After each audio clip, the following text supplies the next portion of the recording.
I get to Arnold and Porter.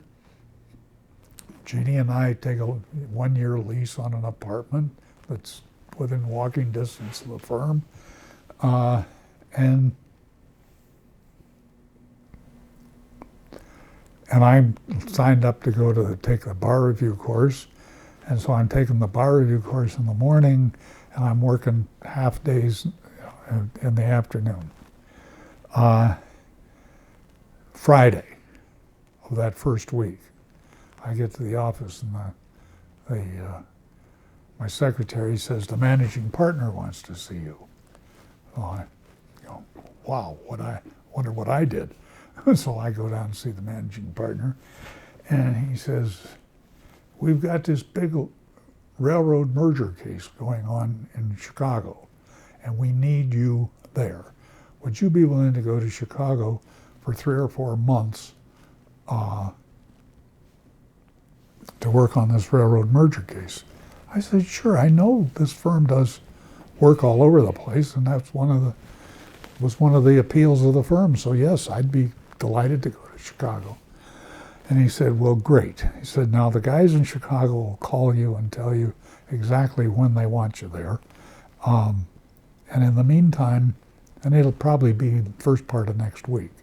And he said, in the meantime, go see Muriel Gertler in accounting, and she'll give you a little something to help you on your way. That was exactly the way he put it. So, and this was one of the most incredible encounters of my life. So I went to see Muriel Gertler, who turned out to be a very nice lady. And the minute I introduced myself to her, she hands me a Hertz card in my name, an air travel card in my name, and $200 in cash, which would be like $1,000 today. And I said, time out, Muriel. What are the rules regarding the expense account? Oh, she said, we've only got one rule regarding the expense account, and that is that you go first class. I said, well, now there's a rule I can live with, Muriel. Now, but what am I allowed to spend this on? What kind of records am I supposed to keep? And what kind of an accounting do you want regarding how I spend this money? She says, oh, I don't know what you guys in Chicago are going to do, but what the guys around here do is when they go on a trip, they count the money in their wallet. When they get back home, they count the money in their wallet. The difference is obviously their expenses. And if they had to buy a trinket for their wife in order to keep peace in the family, that's obviously part of the expenses. I go, wait a minute, Muriel. I took a course in income tax in law school, and they were all over how you're supposed to keep receipts and diaries, and you can only spend so much on this, and you can only spend so much on that. And she says, look, the commissioner of the Internal Revenue Service is a former partner of this firm, and we expect him back. So we really don't have any troubles with those guys. And besides, the clients pay the bills. Well, how it ended up was once a month, I would write on a yellow page, food, so much, rent, so much, miscellaneous, so much, travel, so much, add it up, it's usually bigger than my paycheck, send it to Muriel, and a check would come back. And once a quarter, the Chicago Northwestern Railroad, our client, would get a bill from Arnold and Porter on half a sheet of letterhead. It would simply say, to legal services, first quarter 1967, $329,275.07, or whatever. But it was always our bills were always per quarter were always in the $300,000-400,000 range. Why do they want you? This is your first week. You're like the most junior kid in the firm, I presume.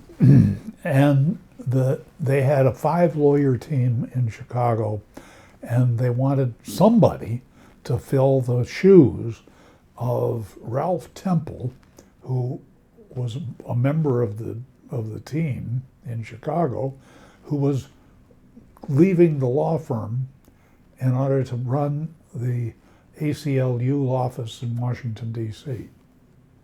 So I was going to fill the shoes of the guy that was good enough to be the head of the ACLU law office in D.C. And he did traffic. That we had different duties, and I took over his duties, which included two witnesses.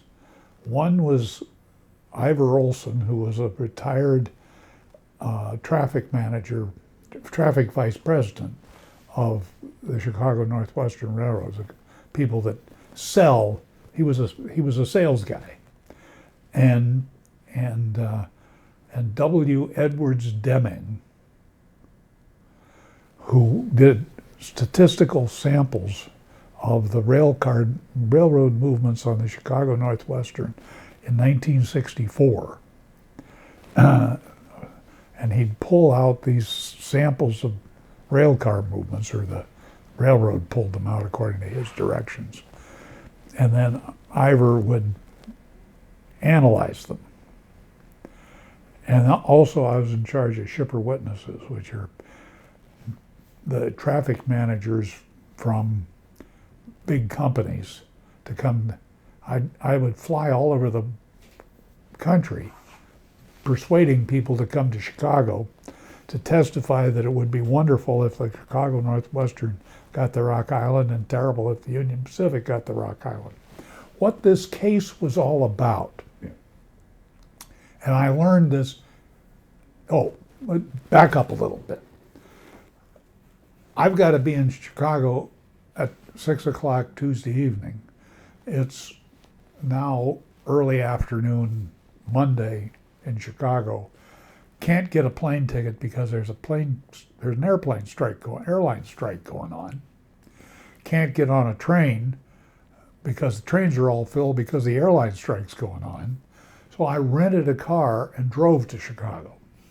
On Monday I drove to Worcester, stayed overnight with my parents, and then the next day drove on to Chicago, and I was in the Drake Hotel in my coat and tie at 6 o'clock.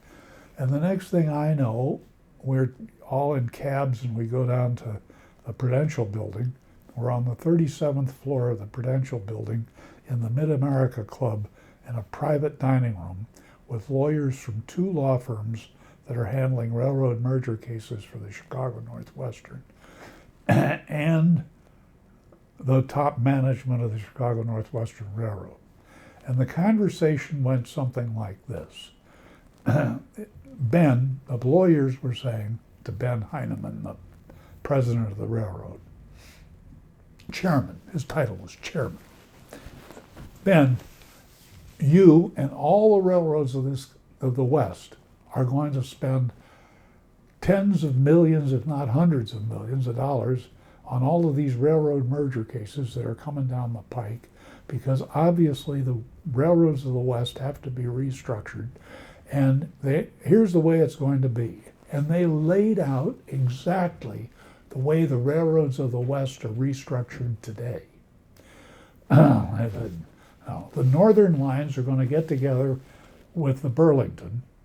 The northern lines each owned half the Burlington. So those three railroads are going to get in bed together, and they clearly belong with the Santa Fe. So we're going to have the northern lines and the Santa Fe together.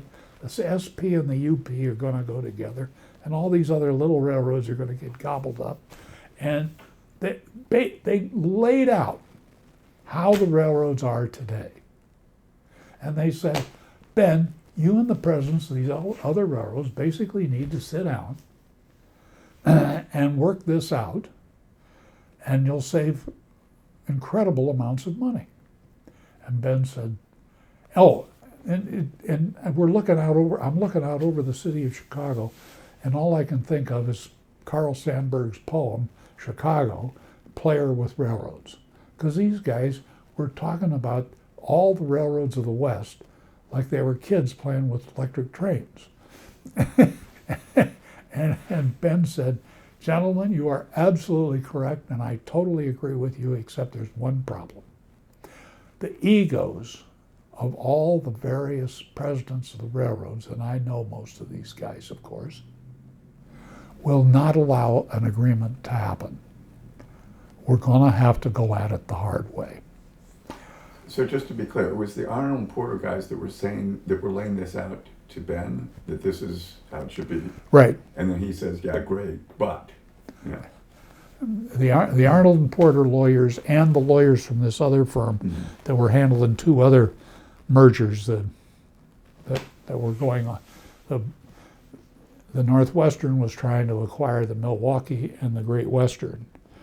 And the Northwestern was a 12,000-mile railroad that had 600 miles where it made money.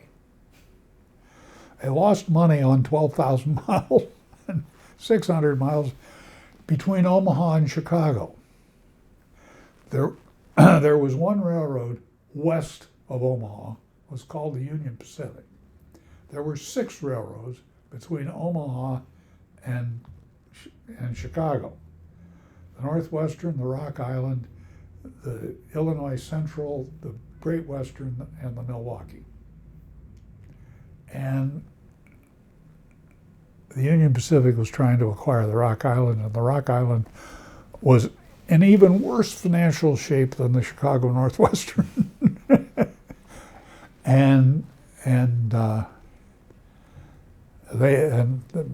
Rock Island and the Northwest and the Union Pacific had done a deal that was subject to approval by the Interstate Commerce Commission, and these hearings that were going on in Chicago and had been going on since May, and this was June that I was coming on board, or before a hearing examiner of the Interstate Commerce Commission.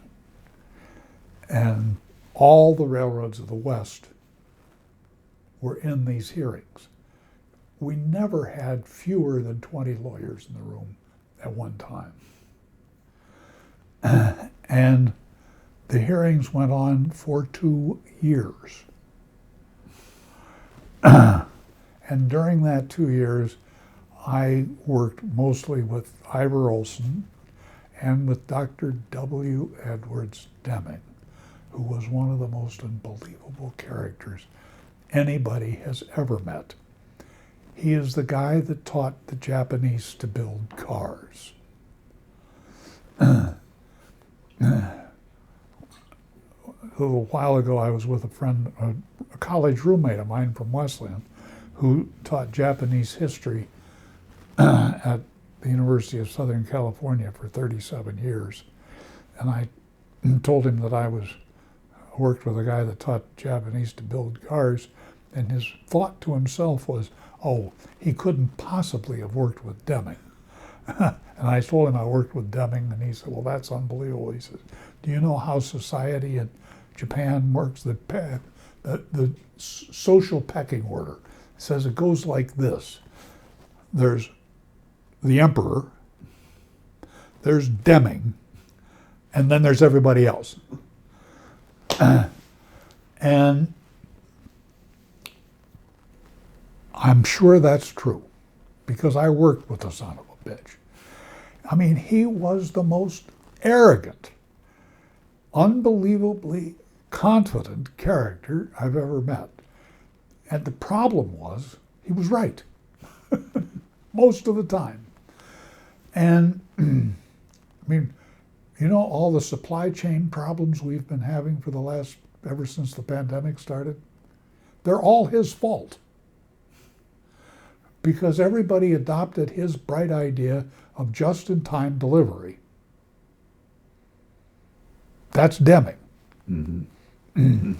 And that all works until it doesn't. And during the pandemic, it didn't work. But Deming is the guy that cooked up the bright idea of just-in-time delivery.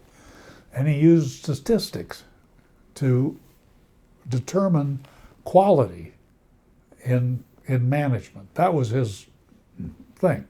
And we had hired him as a statistician, to design these samples of the car movements on the Northwestern in order to demonstrate that if the Union Pacific got to Rock Island, the traffic on the Northwestern would just dry up because everybody would take the Union Pacific directly to Chicago and cut out the Northwestern, and terrible thing. And that'd be a terrible thing for Chicago Northwestern. Yes. But why would that necessarily be a terrible thing for the rest of the world? Well, that was part of the problem.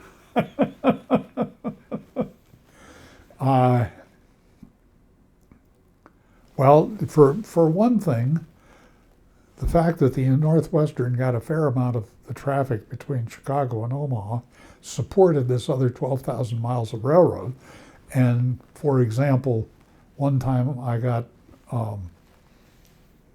4 shipper witnesses from Minneapolis. They were people who were head of traffic for things like Pillsbury and General Mills, and these guys wanted service on the Chicago Northwestern because that was who serviced their plants. And if the Northwestern dried up and blew away, they were going to be in big trouble.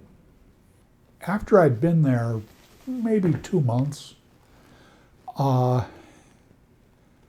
I had moved Jeannie to Chicago, and we had gotten this apartment, and I'm starting to understand what the process is and what the procedure is going to be. And I mean, we were still in the middle of the Union Pacific case, and we had to have the Rock Island case and the Northwestern case, and then there was the Union Pacific. There was a deal with the side. We had a side deal with the Santa Fe. The Union Pacific had a side deal with the Southern Pacific. There were applications from all kinds of other railroads that wanted little pieces of the Rock Island, and had various objections to who knows which of these various possible combinations. And I sat down one day and worked out just a schedule of how these things might go, and wrote up a little memo to my senior partner saying, basically, we're going to be here for another year. And Bill read it over and said, yep, that's about right. It turned out to be 2. Well, that pregnancy that needed to happen in order for me to keep out of Vietnam happened. And Jeannie was due to deliver in February of '67. In January of '67, there was a huge snowstorm in Chicago. The snow started at noon on a Thursday. By quitting time, by sometime around 6 o'clock or so, all of the freeways in Chicago were parking lots. Nobody was going anyplace, and all kinds of people spent the nights in their cars. On the news, there were pictures of women going to the hospital to have babies in front loaders. They got 18 inches of snow. It turned out that all the hearings that were going on our hearings were held in the basement of the Conrad Hilton Hotel. Everybody else was staying either in the Conrad Hilton or the Blackstone across the street. And so they decided that they just would go ahead with the hearings that Friday, even though there was nothing was moving in the city of Chicago, because everybody else was participating except the guys from Arnold Porter who were at the Drake Hotel. And Jeannie and I had gotten ourselves an apartment at the Outer Drive East, which was one of those big apartment buildings close to the lake. And the guys from the Drake called me up and said, David, do you have a car? And I said, yes. And I said, can you come pick us up? We need to go to the hearings. And I said, fine, I'll come pick you up. And so I made the first tracks up Michigan Avenue that morning. Was that still in the little VW Bug? No, I had a '62 Oldsmobile. I was going to say the image of these Arnold Porter guys getting out of a little VW Beetle would have been fun, but yeah. And the snowstorm got cleared up. She had Donald. He was light. He was a little bit premature, and so I had to spend an extra week in the hospital, and that was to go home from having a baby with no baby,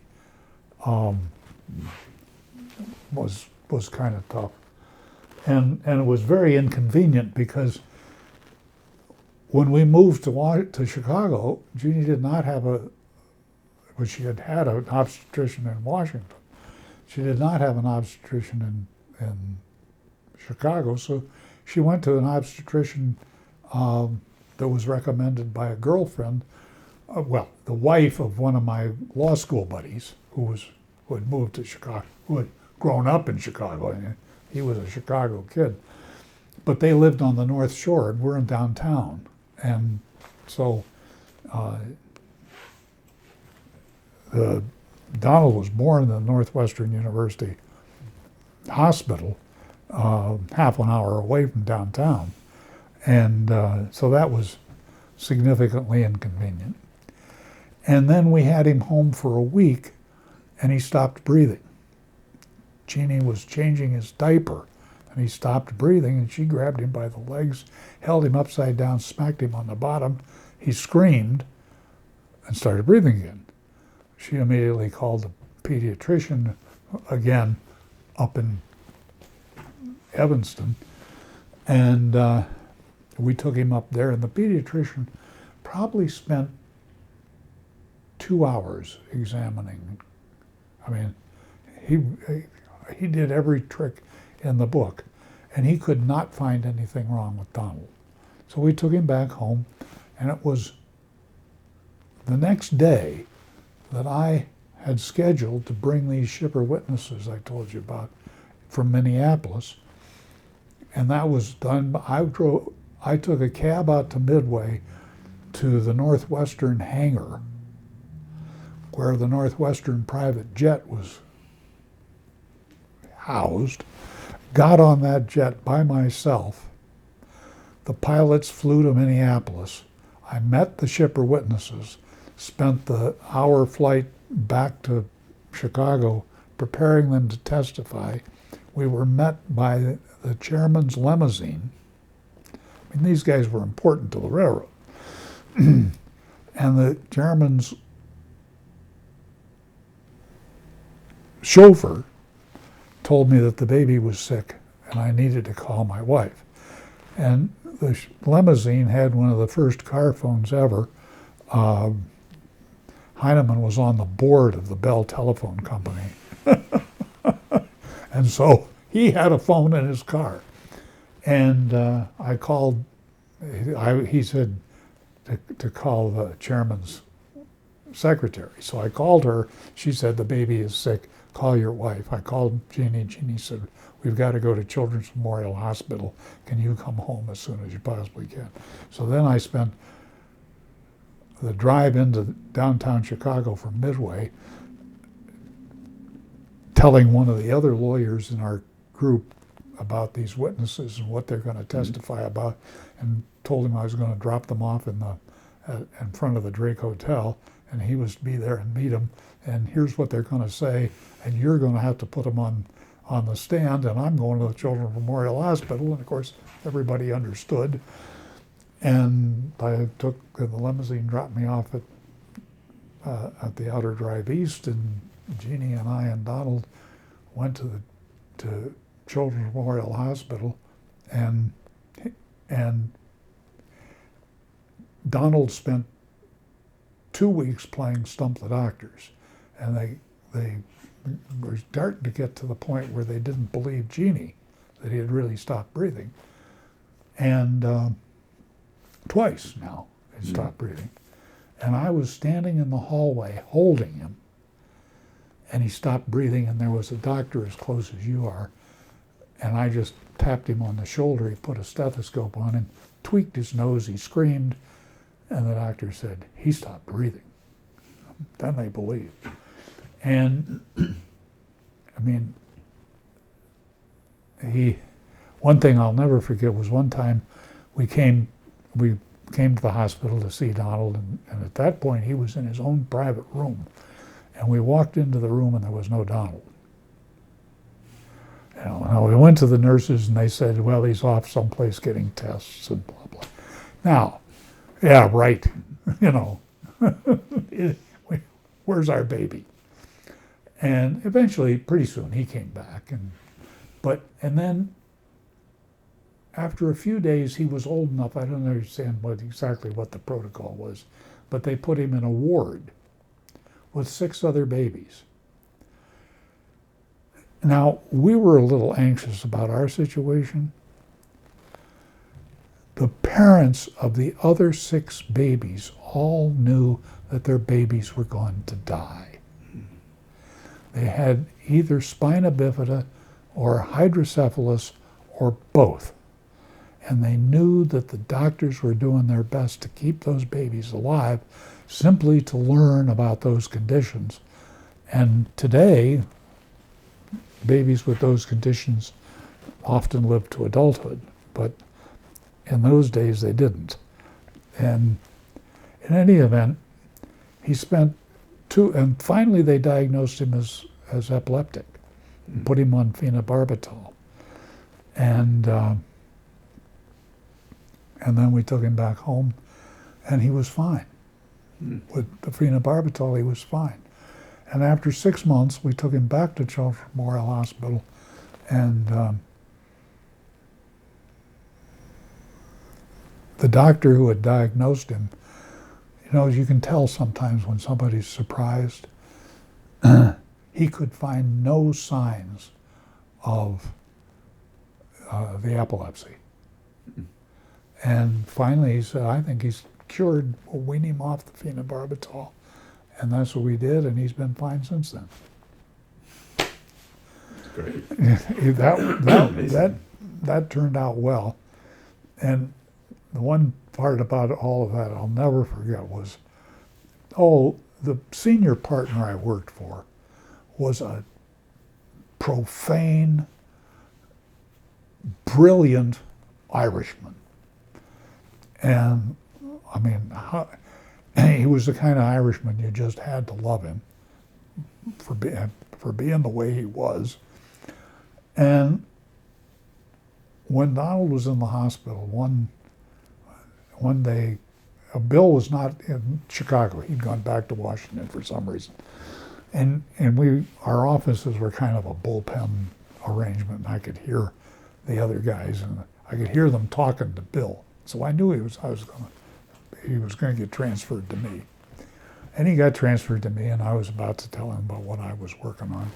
And he goes, Noble, don't you have a kid in the hospital? Yes. He says, isn't it Good Friday? Yes. Well, God damn it, what are you, dumb son of a bitch? What are you doing in the office? Now get your ass up to that hospital and go be with your wife where you belong. I mean, that's the kind of guy he was. I learned so much from him, about him and the other lawyers, about how to be a lawyer and what it meant. And that's actually whether or not a person is going to be a great lawyer is determined by their grades at the end of the first year of law school. Because if their grades are good at the end of the first year of law school, they get on the law journal. And then that's a prerequisite to getting a job at a great law firm. And if you get a job at a great law firm, you get to work with great lawyers. And it's only when you get around to working with great lawyers that you find out what the tricks are to being a great lawyer. And so I was blessed with the experience. I was also blessed with the experience of working with Dr. Deming. he was the most difficult character you can possibly imagine. The problem with him was he was brighter than anybody else in the room, and he knew it. And his schedule was unbelievable. Every Monday morning, I would have on my desk that had been mailed to me on the Friday before, his schedule for the next 2 weeks. And it would go something like this. He'd start the week at his home in Washington, D.C. Monday, he'd be in New York. Tuesday, he'd be in London. Wednesday, he'd be in Paris. Thursday, he'd be flying to Japan. Friday, he'd be in Japan. The weekend, he'd be in Honolulu. Then he'd be doing something in San Francisco. Then maybe he'd be meeting me in Chicago. Then he'd go back to Washington. I mean, it was, this changed every week, despite the fact that I got 2 weeks. One time I took him to the airport, and of course this was back in the days when you could go to the airport and walk in with somebody, and we walked in, and Deming goes up to the American Airlines counter and wants to change one of his tickets. They type his name into the computer, and in those days, they, instead of having a screen, they had printers. And they put his name in, hit the button, and the printer starts. And it's like the Sorcerer's Apprentice. It just keeps going, print and print and print and print. And the poor gal is just looking at this thing, going and going and going, because it has all of his reservations. So he was an independent expert. He was an independent expert. One of the reasons that some of the bills from Arnold Porter were so high was we were paying people like Deming as independent experts, and they were paid by the law firm, not by the railroad. Mm-hmm. But preparing Deming to testify, we got into terrible battles because the first question that any stupid lawyer is going to ask a statistician goes something like this. So tell me, doctor, how do you know that your sample is representative of the whole? To which Deming wanted to answer,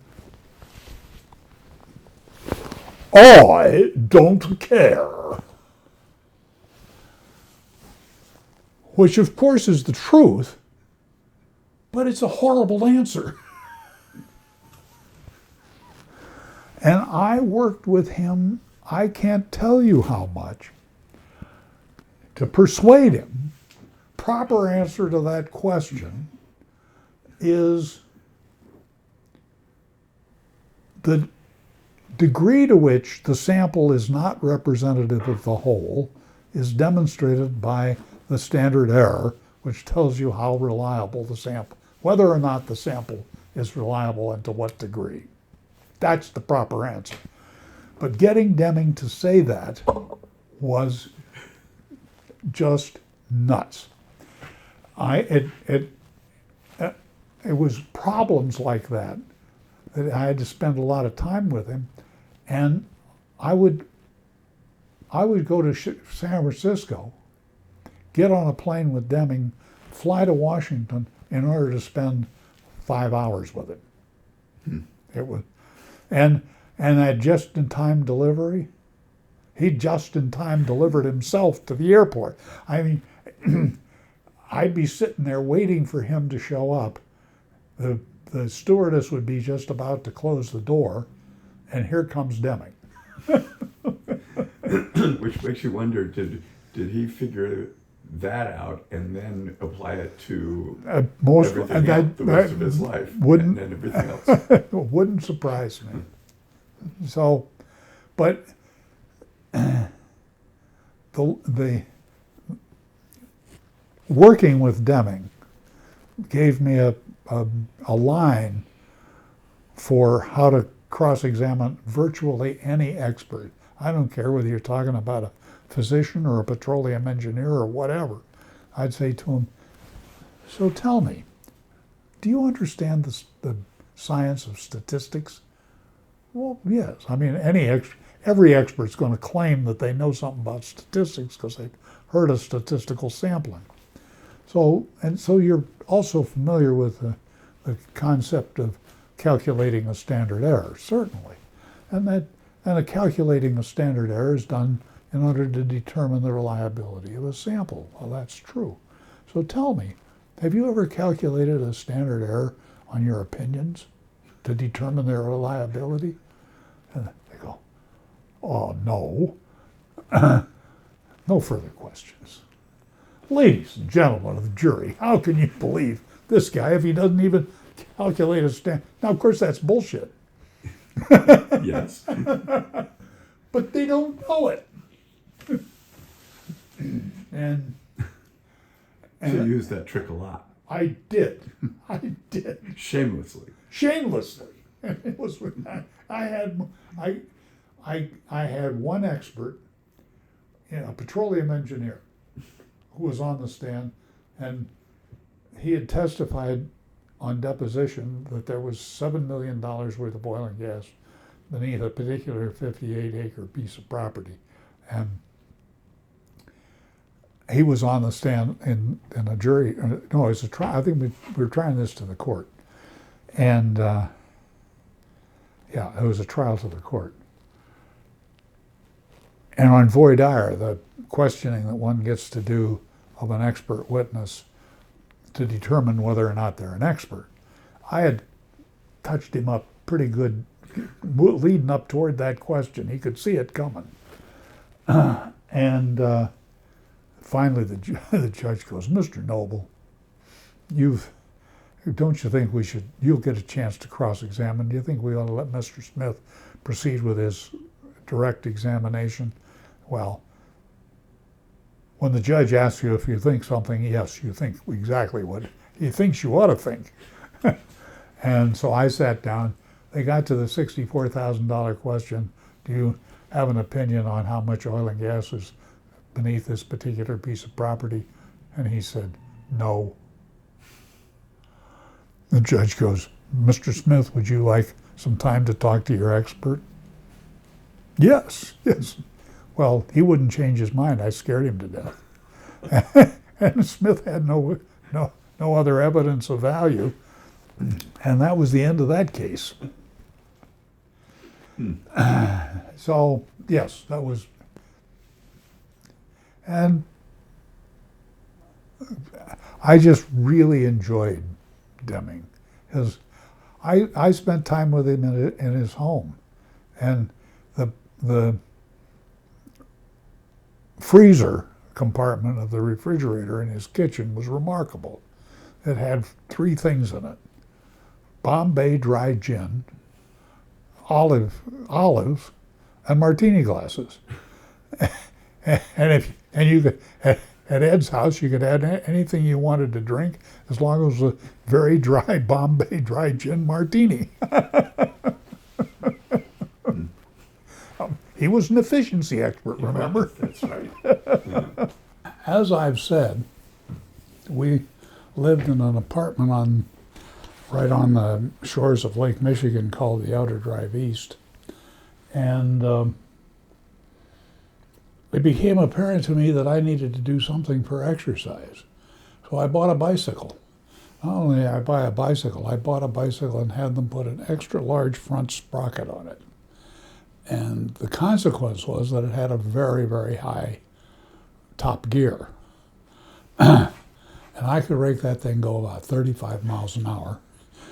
And the sidewalks along Lake Michigan from Grant Park north are just fabulous.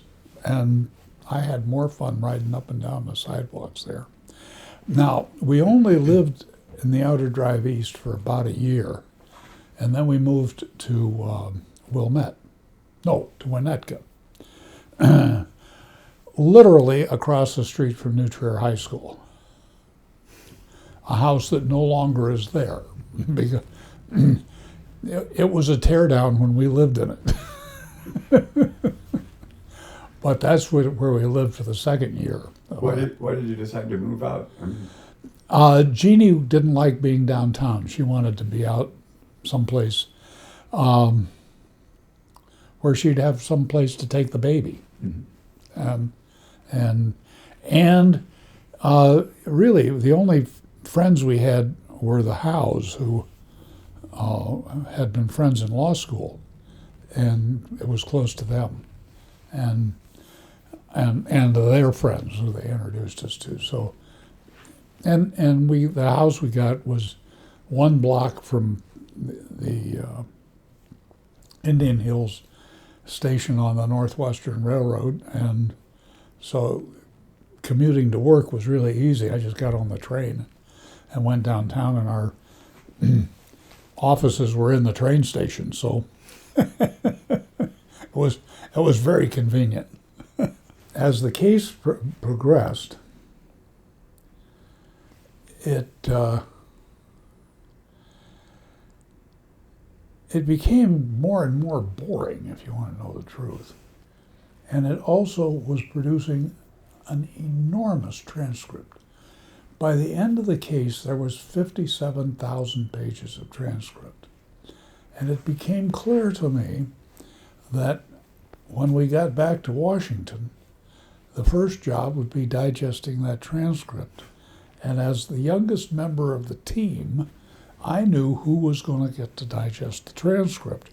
And I frankly did not want that job. And I fled.